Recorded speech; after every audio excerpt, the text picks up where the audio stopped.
Welcome back to the English Hour. Today, I'm joined by my good friend Jacob, and we're going to have a long, deep conversation about the best ways to improve your English skills. Thanks, Sophia. I'm excited to be here and share some tips and stories about learning English. Let's start by talking about the most common challenges learners face. What do you think is the hardest part? For me, it was definitely speaking without fear. I used to worry a lot about making mistakes. That's so true.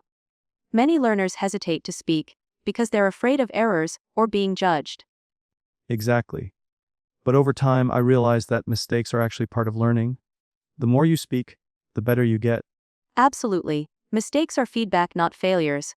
Another challenge I faced was understanding native speakers, especially when they speak fast or use slang. Listening can be tricky. Exposure and practice are key, but it can take time. Yes, I found that watching movies or TV shows with subtitles helped me get used to different accents and informal language. That's a great tip. Also, repeating phrases aloud can improve both listening and speaking skills. I agree, shadowing or mimicking native speakers helped me improve my pronunciation and rhythm.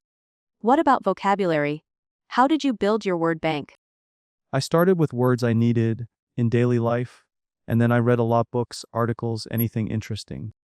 Reading is an excellent way to learn new words in context. Yes, and I kept a vocabulary notebook to write down new words and expressions. That's very helpful. Reviewing regularly is important to remember them. Exactly. And using those words in sentences or conversations makes them stick. Speaking of conversation, how do you recommend learners practice speaking when they don't have native speakers around? There are great online language exchanges where you can find conversation partners. Yes, platforms like Tandem and HelloTalk are very popular. Also, practicing speaking alone by describing your day or thoughts out loud can build confidence. That's a good strategy to reduce anxiety and improve fluency. Another thing I did was record myself speaking and then listen to spot mistakes. Self-review is a powerful tool. It also helps you track progress over time. Let's talk about grammar. Many learners find grammar boring or difficult. What's your take? Grammar is important, but I think it's best learned naturally through reading and speaking rather than memorizing rules. I agree. Understanding how grammar works in context makes it easier to remember. Exactly. And using grammar games or apps can make learning more fun. What about writing? How important is it in language learning? Very important. Writing helps organize thoughts and reinforce vocabulary and grammar. I recommend journaling daily, even if it's just a few sentences. That's what I did. I also asked friends or teachers to check my writing. Feedback is essential for improvement. One thing I found helpful was to write about topics I'm passionate about.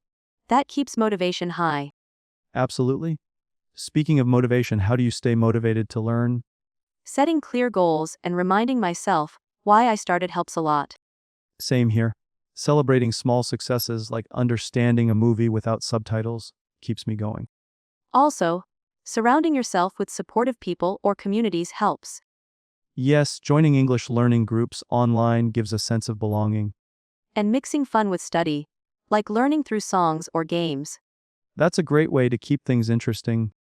What about dealing with plateaus when progress seems slow? It happens to everyone. I try changing my study routine or focusing on different skills to refresh motivation. That's smart. Sometimes a break or a new approach reignites enthusiasm.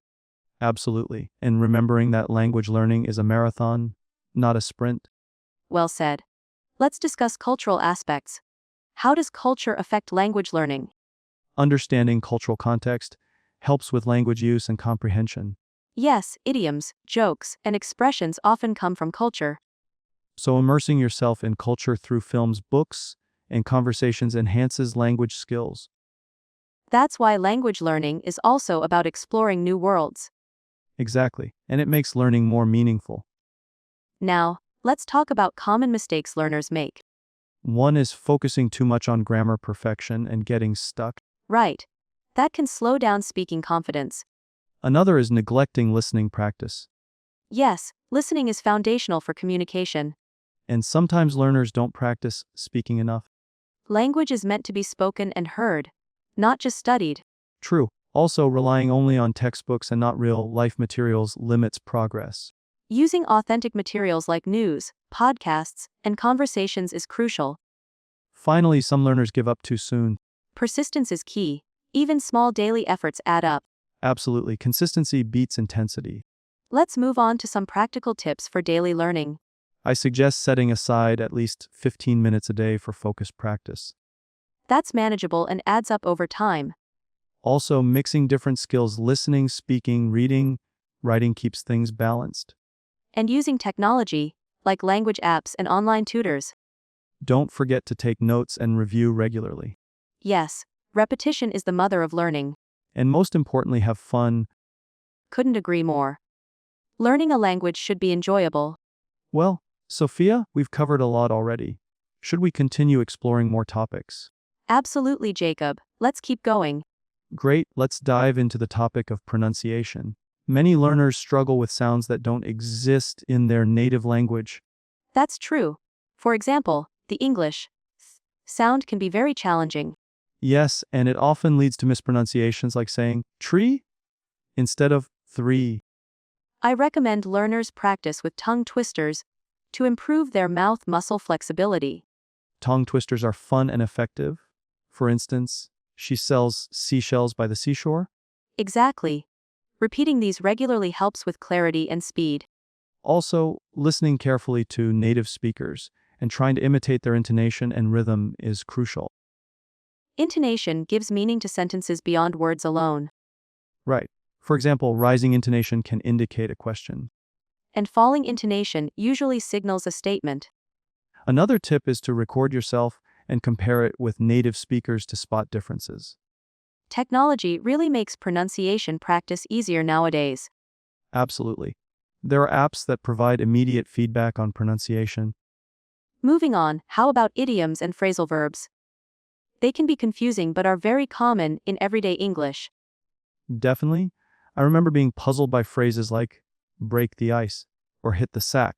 Idioms add color and personality to language. Learning them in context is the best way. Trying to memorize them alone is tough. Yes, reading stories or watching shows helps you see idioms in real use. And don't be afraid to use them in your own speaking and writing. It shows advanced language skills and helps conversations sound natural. Another interesting point is cultural differences in idioms. Yes, some idioms don't translate well, so learners need to be cautious when using them. Absolutely. It's good to ask native speakers or teachers about their meaning. Now let's discuss the importance of mindset in language learning.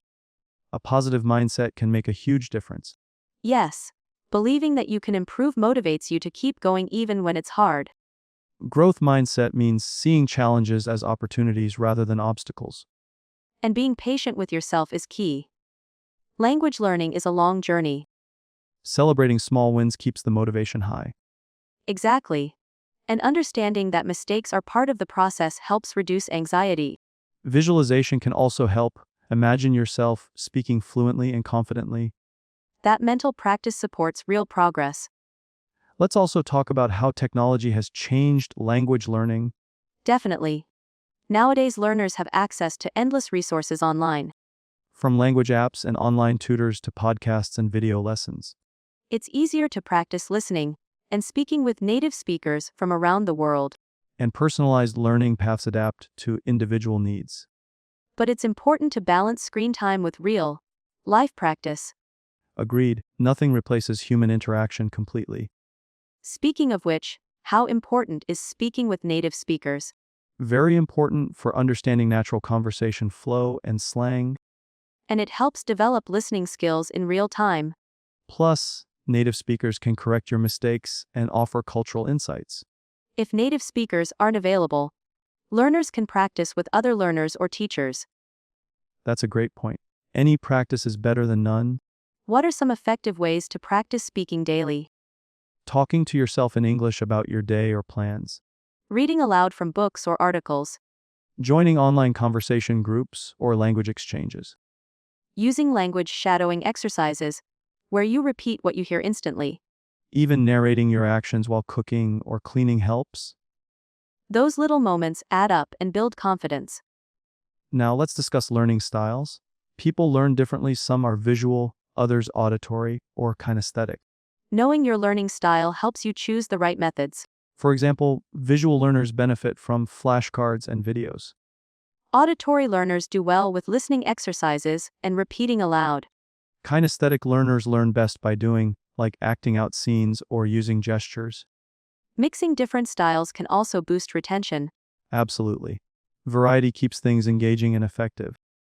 How about the role of grammar in advanced learners? At advanced levels, grammar helps refine and clarify meaning. Yes, it supports writing formal texts and understanding nuances. But fluency often comes from practice and exposure, not just grammar drills. A balanced approach is best. Use grammar as a tool, not a barrier. What's your advice for learners preparing for exams like IELTS or TOEFL? Understand the exam format thoroughly and practice with real past papers. Time management during exams is crucial. Focus on improving weak skills, but don't neglect strengths. Take mock tests under real conditions to build stamina and reduce anxiety.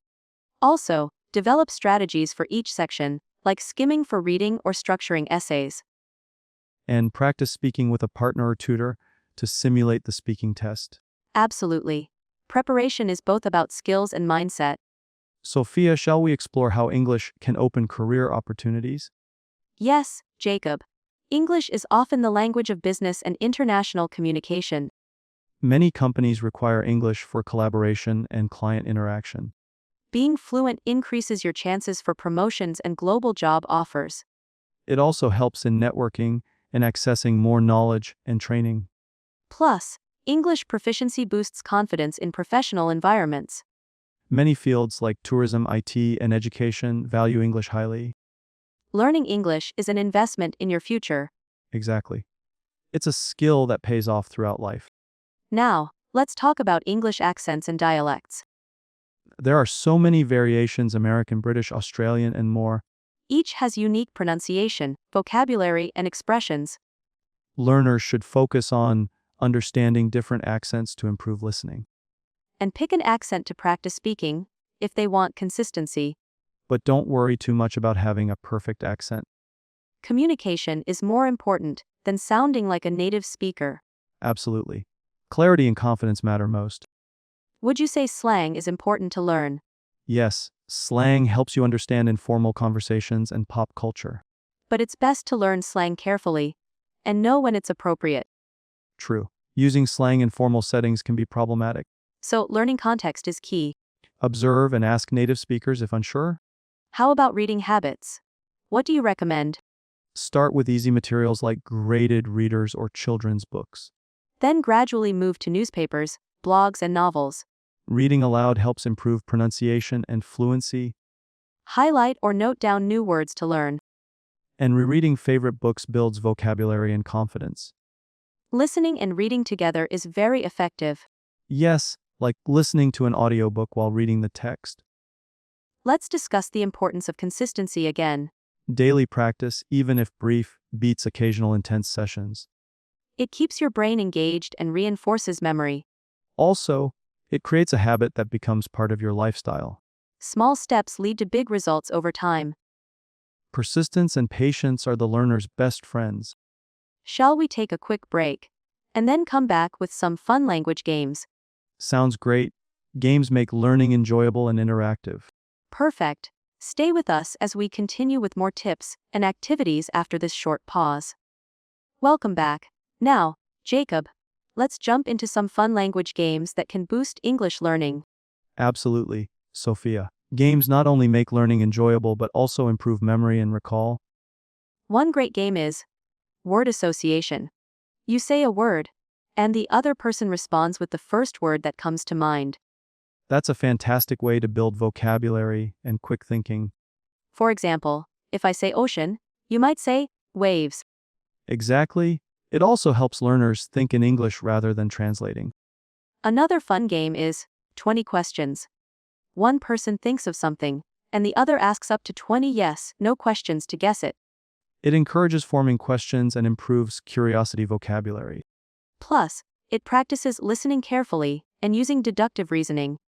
Story building is also popular. One person starts a story with a sentence, and each person adds a sentence. It's great for creativity and practicing sentence structure.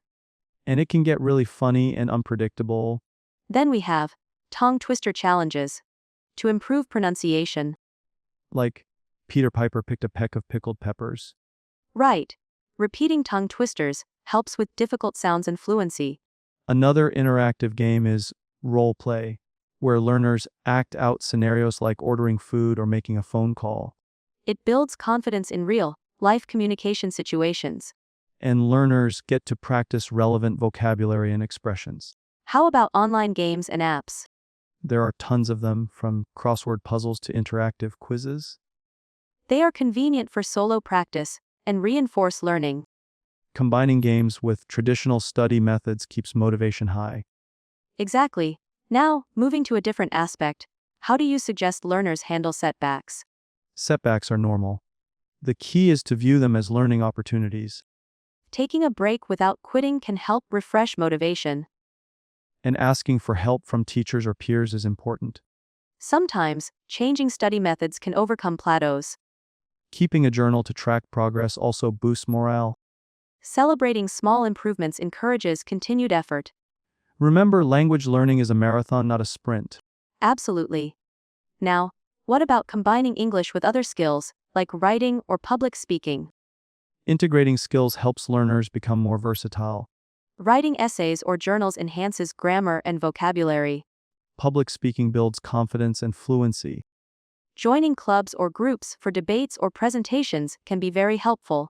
Also, using English in hobbies, like cooking with English recipes, combines fun and learning. That's a wonderful idea. It makes language relevant and practical. What are your thoughts on using social media for English learning? Social media offers exposure to diverse content, videos, memes, discussions. Following English speaking influencers and joining groups helps with informal language. But learners should be critical of sources to avoid misinformation. And it's important to balance passive scrolling with active learning. Maybe setting daily goals for language use on social media is useful. Definitely. For example, commenting in English or posting your thoughts. It encourages practical use and interaction. Before we continue, do you have any final tips for maintaining motivation long term? Setting clear, achievable goals is vital. Tracking progress visually, like charts or apps, shows growth. Rewarding yourself after milestones keeps things positive. Surrounding yourself with supportive people helps a lot.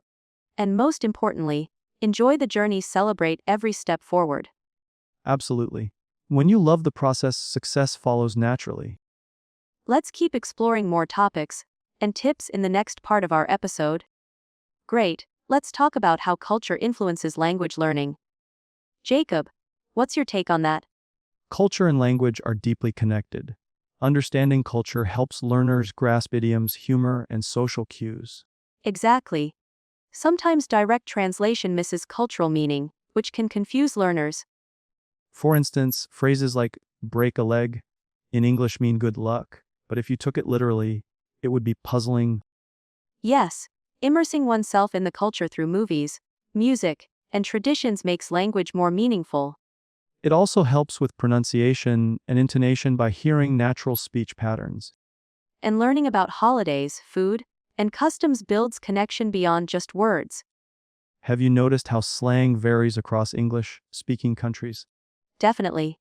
British English, American English, Australian English each has unique expressions. That's why it's useful to pick a variety, but also focus on one style depending on your goals. True. For someone traveling to the UK, knowing British slang is helpful, while American slang is great for the US. Let's share some common slang terms from different regions. Sure, from the UK, cheers means thank you. And mate means friend. In the US, cool means good or nice. Bummer means disappointment. In Australia, orvo means afternoon. Geez, hello. These little things make conversations more natural and fun. Absolutely. But learners should be careful when and where to use slang. Right. Because slang can be informal and not suitable for business or formal situations. That's why context matters so much. Moving on. How can learners practice speaking when they don't have native speakers around? That's a common challenge. One solution is language exchange apps where you connect with native speakers. Also, recording yourself speaking and listening back helps correct pronunciation and fluency. Speaking to oneself out loud, like narrating daily activities, is good practice too. And joining online conversation clubs or forums offers live practice. Even shadowing repeating after a speaker in videos or podcasts builds fluency. Great tips now. Let's discuss vocabulary building. What strategies work best? Using flashcards with spaced repetition is very effective. Making sentences with new words helps retention. Grouping words by themes like food or travel makes learning easier. Reading books or articles at your level exposes you to vocabulary in context. And don't forget to review regularly to move words from short-term to long-term memory. Absolutely. What about idioms and phrasal verbs? They often confuse learners. They're tricky but essential for sounding natural. Learning them through stories or dialogues helps understand their meaning. For example, kick the bucket means to die, not to literally kick a bucket. Exactly. Using idioms appropriately shows advanced proficiency. Shall we explore some fun idioms next? Yes, let's. It'll be a good way to learn and enjoy English together. Great. Let's talk about how culture influences language learning. Jacob, what's your take on that? Culture and language are deeply connected. Understanding culture helps learners grasp idioms, humor, and social cues. Exactly. Sometimes direct translation misses cultural meaning, which can confuse learners. For instance, phrases like break a leg in English mean good luck, but if you took it literally, it would be puzzling. Yes, immersing oneself in the culture through movies, music, and traditions makes language more meaningful. It also helps with pronunciation and intonation by hearing natural speech patterns. And learning about holidays, food, and customs builds connection beyond just words. Have you noticed how slang varies across English-speaking countries? Definitely. British English, American English, Australian English each has unique expressions. That's why it's useful to pick a variety but also focus on one style depending on your goals. True. For someone traveling to the UK, knowing British slang is helpful, while American slang is great for the US. Let's share some common slang terms from different regions. Sure, from the UK, cheers means thank you. And means friend. In the US, cool means good or nice. Bummer means disappointment. In Australia, orvo means afternoon. G'day is hello.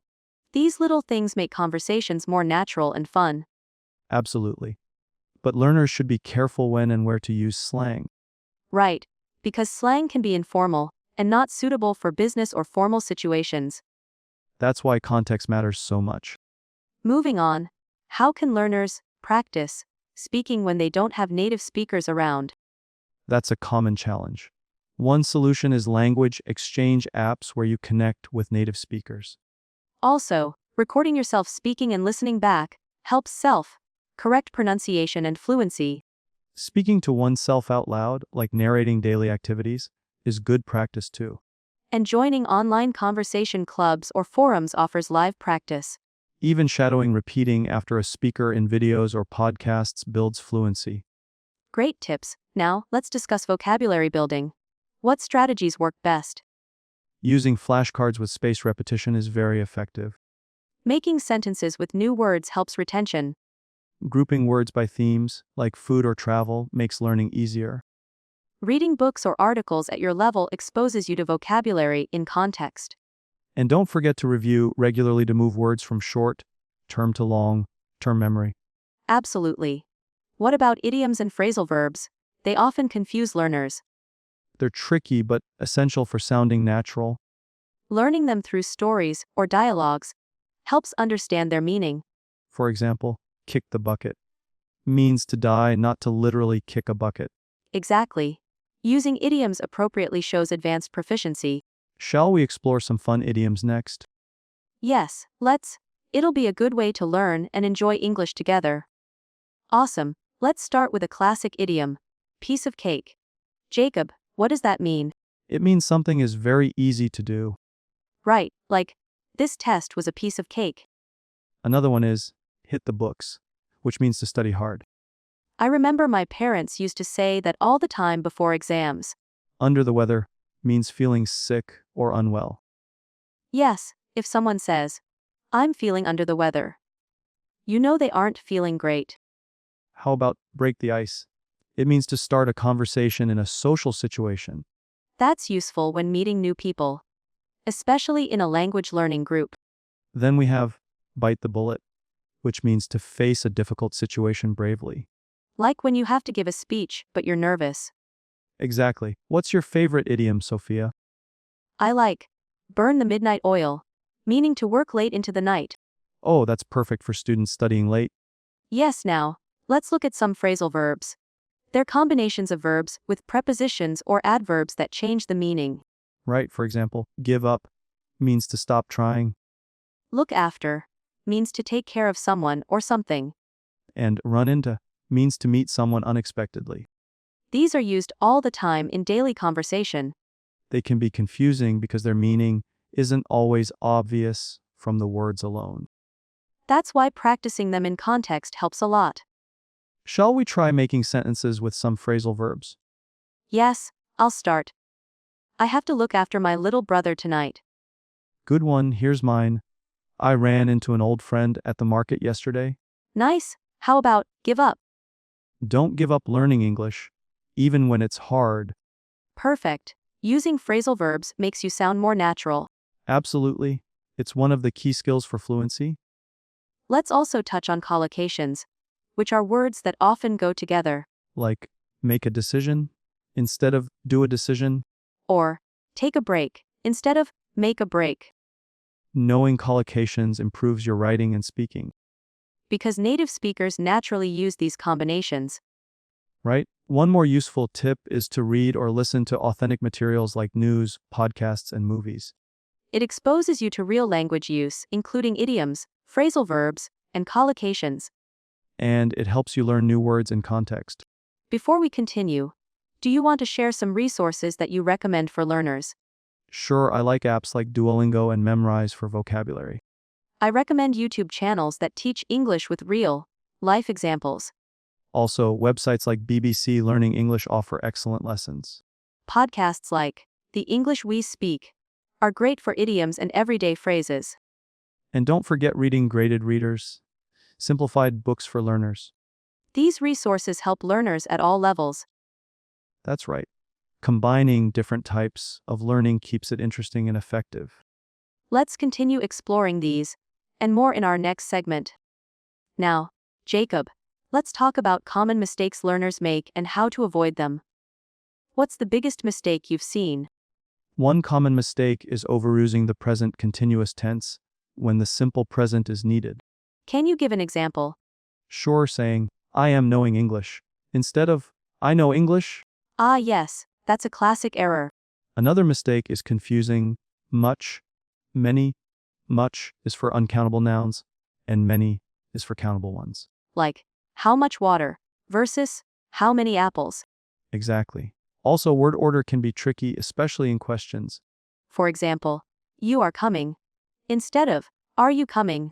Right, that can happen because of differences between learners, native languages, and English. What about pronunciation mistakes? Any common ones? The sounds can be challenging. Many learners pronounce them as S or D. Like think, becoming, sink, or that, dat. Yes, practicing tongue placement helps. What advice do you give learners to improve pronunciation?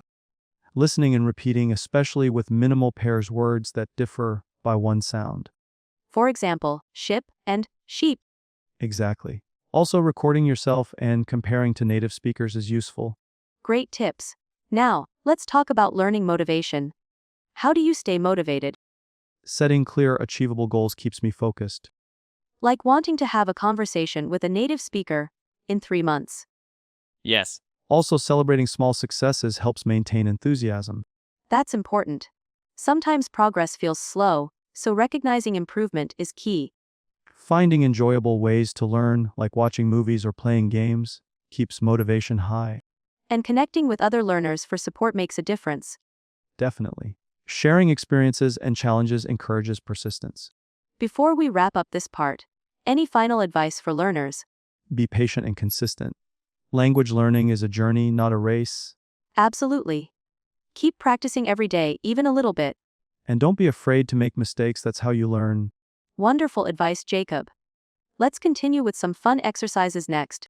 Great idea. Let's start with a simple exercise, practicing questions and answers. Jacob, can you ask me a question? Sure, What's your favorite way to practice English? I love watching movies with subtitles and then trying to repeat the sentences. that's a great method.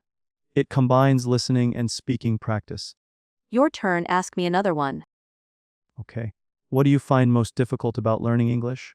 I think idioms and phrasal verbs are tricky because their meanings aren't always obvious. Same here, I still have to look up many of them sometimes. That's why regular practice is essential. Now, how about you answer a question from me? I'm ready. What advice would you give to someone just starting to learn English? I'd say don't be afraid to speak, even if you make mistakes. Confidence is more important than perfection. Perfect. Let's try a vocabulary game next.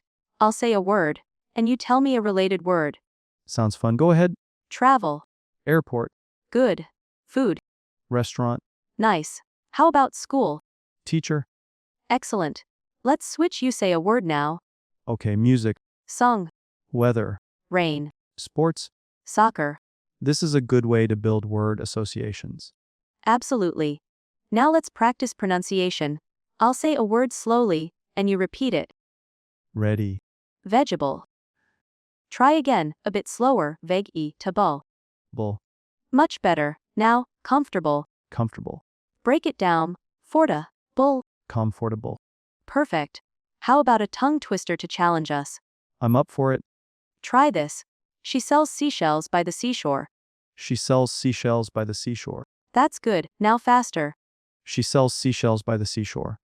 Great job. Tongue twisters help improve pronunciation and fluency. Definitely. They train your mouth to move quickly and clearly. Next, let's practice forming sentences with different tenses. Okay, start with the present simple. I eat breakfast every morning. Present continuous.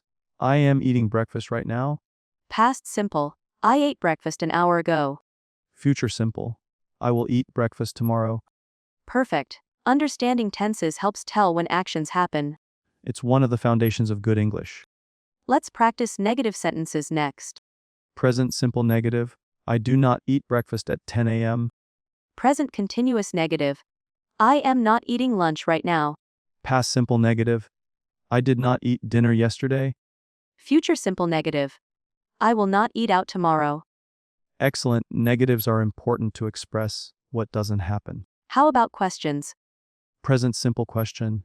Do you eat breakfast every day? Present continuous question. Are you eating lunch now? Past simple question. Did you eat dinner last night? Future simple question. Will you eat out tomorrow? This exercise helps learners get comfortable with sentence structure. Definitely. Now let's talk about common expressions for daily life. For greetings, we have good morning. How are you? And nice to meet you. For asking for help. Can you help me? Or, could you please explain? For expressing thanks. Thank you. Thanks a lot. Or, I appreciate it.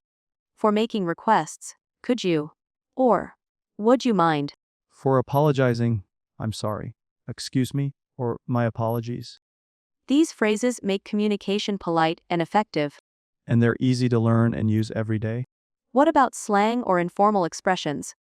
Some common ones are what's up, meaning, how are you? Or, hang out, meaning to spend time together. Cool, means good or interesting. No worries, means, it's okay. Or, don't worry. These make conversations more casual and friendly. Learners should know when to use formal vs informal language. Exactly. Formal for work or school, informal with friends and family. Let's practice a short dialogue using these expressions. Sure. Hi Jacob, what's up? Hey Sophia, not much, just hanging out. How about you? Same here. Do you want to hang out this weekend? That sounds cool. I'm free Saturday afternoon. Great, I'll text you the details. Perfect. No worries, see you then. See you. That's a natural conversation you can practice. Yes, and repeating such dialogues helps improve fluency. Let's take a short break and come back with more advanced topics. Welcome back, everyone. Now that we've warmed up with some basic conversations, let's dive into advanced topics. Jacob, what's a tricky area for many English learners? I'd say phrasal verbs, they can be confusing because the meaning often changes completely depending on the particle used. That's true. Can you give an example? Sure, take the verb take off means to remove or to leave the ground like a plane, but take up means to start a hobby or fill space. So, if I say, I took off my jacket, it means I removed it, but I took up painting means I started painting. Exactly, learning phrasal verbs requires lots of exposure and practice. Any tips for mastering them? Grouping phrasal verbs by common particles helps, like all the get. Phrasal verbs get up, get over, get along. That's a smart approach. What about idioms? They can be tough too.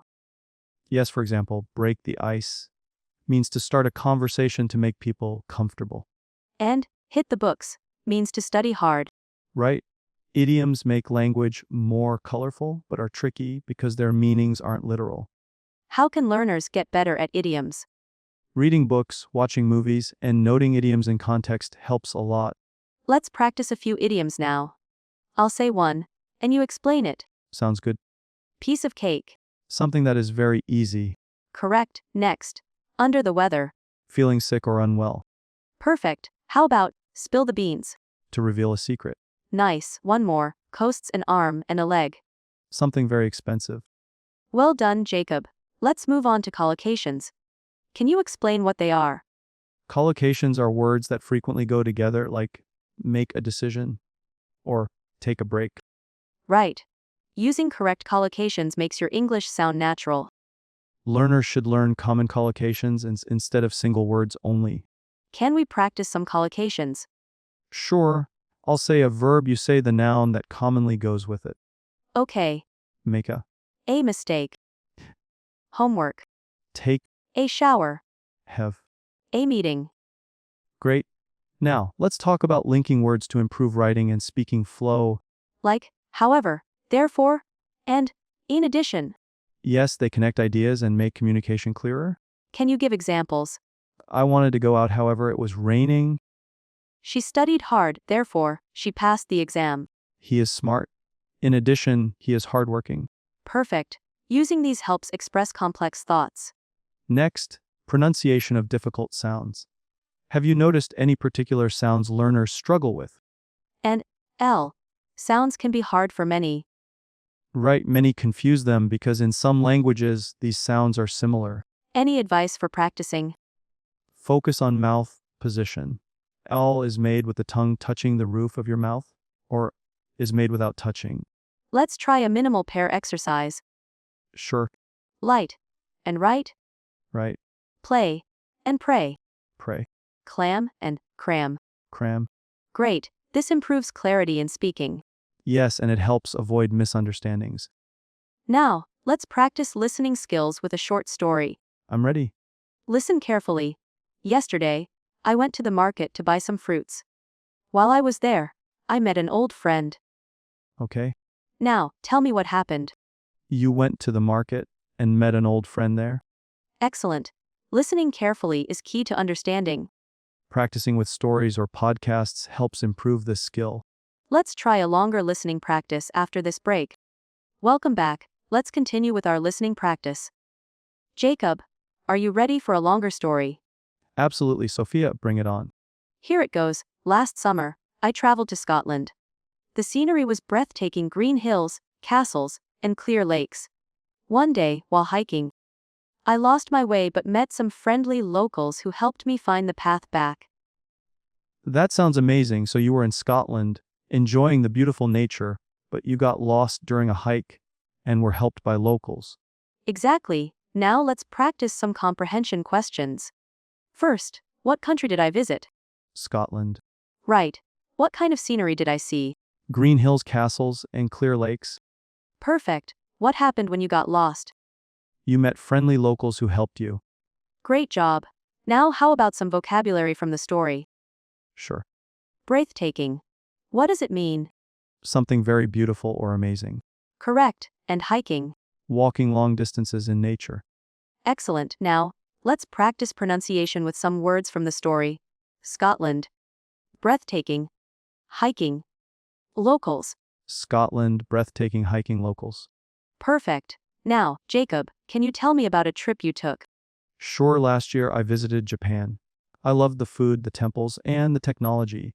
One memorable moment was seeing cherry blossoms in full bloom. That sounds wonderful. What did you enjoy most about Japan? The cherry blossoms and the friendly people. Cherry blossoms are so famous. Did you try any traditional Japanese food? Yes, sushi and ramen both delicious. Yum. Now, listeners, try repeating some Japanese words Jacob mentioned: sushi, ramen, temple, technology.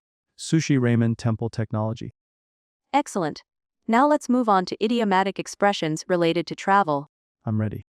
Have you heard off the beaten path? Yes, it means going to places that are not popular touristy. Exactly. How about hit the road? It means to start a journey. Perfect. And travel light. To travel with only a small amount of luggage. Great. Let's practice using these in sentences. Okay? We decided to go off the beaten path during our trip to find hidden gems. Nice one. Tomorrow morning, we will hit the road early to avoid traffic. I always try to travel light so I can move easily. Excellent. Understanding and using idioms makes your English sound natural and fluent. Absolutely. Let's continue with some conversation practice about travel. Good idea. I'll ask you some travel questions. Fire away. What's your dream travel destination? I would love to visit New Zealand for its beautiful nature and adventure sports. That sounds exciting. Have you traveled anywhere that surprised you? Yes, I was surprised by how friendly and helpful people were in Canada. Wonderful. What's one travel tip you would give beginners? Always learn a few basic phrases in the local language. It shows respect and helps a lot. Perfect advice. Now, let's discuss cultural differences travelers might encounter. Yes, that's important. For example, in some countries, it's polite to remove shoes before entering a home. And in others, tipping customs differ a lot. Exactly, knowing these can prevent misunderstandings. It's also good to learn about local food customs and greetings. Right, for example, bowing in Japan or cheek kissing in some European countries. That makes travel richer and more respectful. Totally agree. Shall we practice some cultural phrases now? Yes, I'll say the situation, and you respond. Okay. Greeting someone in Japan. Hello. Meeting someone in France. Bonjour or bonsoir is a good day, good evening. Thank you in Spain. Gracious. Apologizing in Germany. Entschuldigung. Wonderful. Learning these phrases helps break barriers. Yes, and it shows your interest in the culture. Now let's practice some travel conversations, like booking a hotel. Hello, I'd like to book a room for 2 nights, please. Sure, we have availability. Would you prefer a single or double room? A double room, please. Is breakfast included? Yes, breakfast is included. Thank you. Could I have a room with a view? Certainly, we have a room overlooking the garden. Great practice for travelers. Definitely useful. What about asking for directions? Excuse me, could you tell me how to get to the train station? Go straight for 2 blocks, then turn left. It's next to the bank. Thank you very much. You're welcome. Have a nice day. Perfect. Practice these conversations aloud to build confidence. Yes, and listening to native speakers helps too. Absolutely. That brings us to the end of today's episode.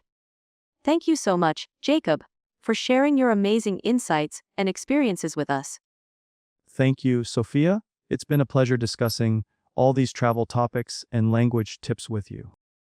And thank you to everyone listening and learning with us. Don't forget to like, share, and subscribe to the English Hour for more episodes packed with helpful English practice. We'll be back soon with more conversations to help you improve your English. Until then, keep practicing, stay curious, and enjoy your language journey. See you next time. Bye, everyone.